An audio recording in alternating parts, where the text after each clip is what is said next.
এইগুলোকে নদীর ফুল চিংড়ি বলে, এই নদীরই মাছ।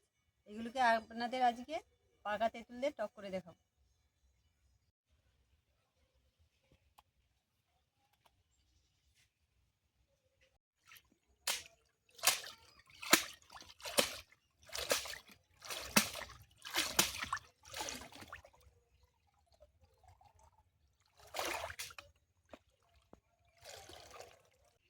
মাছগুলোকে এবার লবণ হলুদ মাখিয়ে রেখে দিচ্ছি।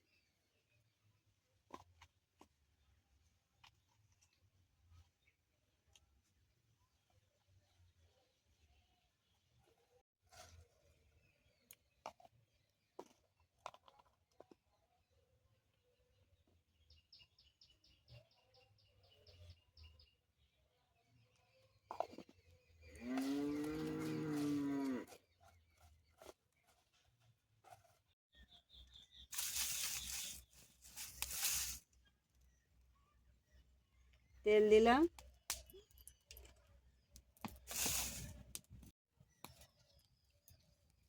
এবার চিংড়ি মাছগুলো ভেজে নিচ্ছি।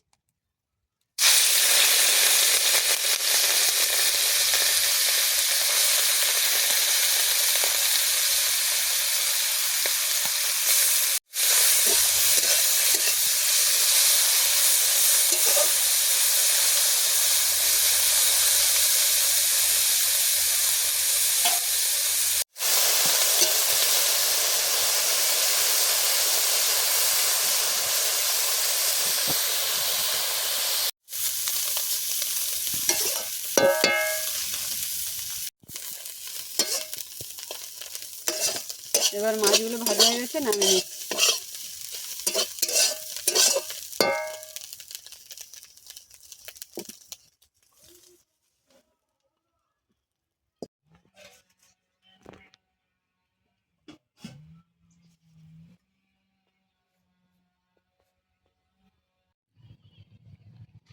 পাকা তেঁতুলের টক করব, সেই জন্য তেঁতুলটাকে আগে থেকে ভিজিয়ে রাখতে 5 মিনিট আগে। গত বছরের তেঁতুল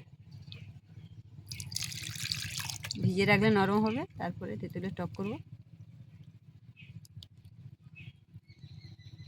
চিংড়ি মাছ দিয়ে পাকা তেঁতুলের টক করব, সেই জন্য ফোড়ন আর শুকনো লঙ্কা নিয়ে নিচ্ছি। সরষের তেলে টক করব, প্রথমে সরষের তেলটা দিয়ে দিচ্ছি। এবার শুকনো লঙ্কা,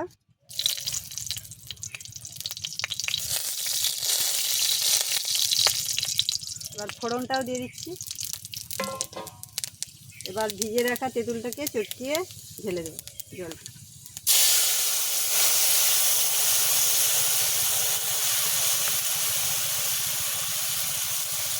আবার একবার জল দিয়ে তেঁতুলগুলোকে ভালো করে মেখে জলটা দিয়ে দেবো, খোলাগুলো রয়ে যাবে।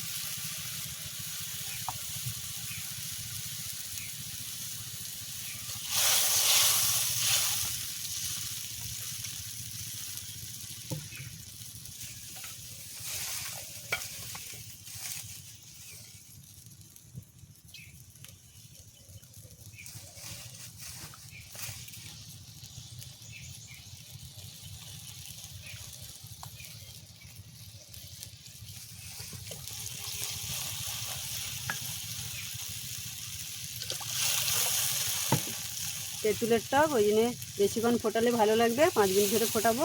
এবার হলুদ গুঁড়ো দিয়ে দিচ্ছি।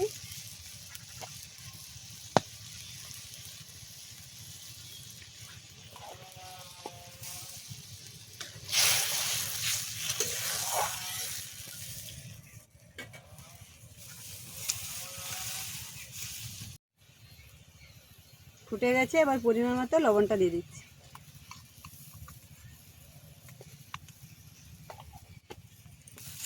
এবার 5 মিনিট ফুটিয়ে নেব।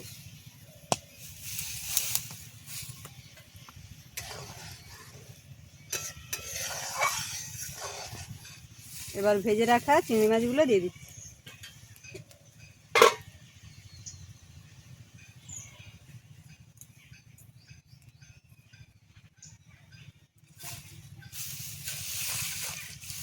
পাকা তেঁতুলের টক ভালো করে ফুটালে ভালো লাগে।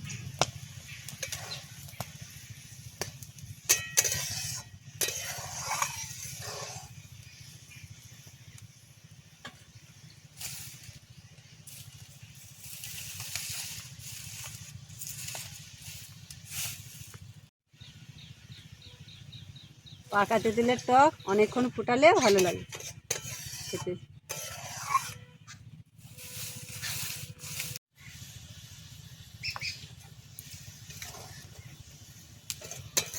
এবার হয়ে গেছে। এবার স্বাদের জন্য অল্প করে চিনি দিয়ে দিচ্ছি।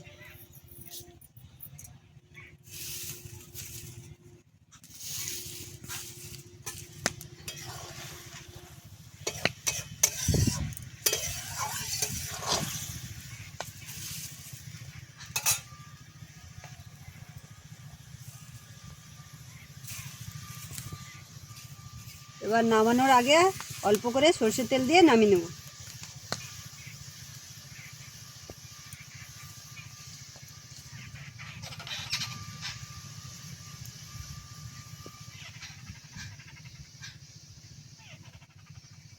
হালকা করে সরষের তেল ছড়িয়ে নামিয়ে নেব।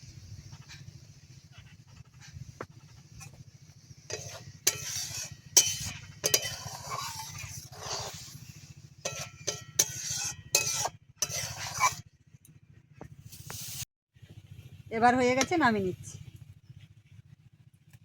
মোটা মোটা হলে ভালো লাগে খেতে।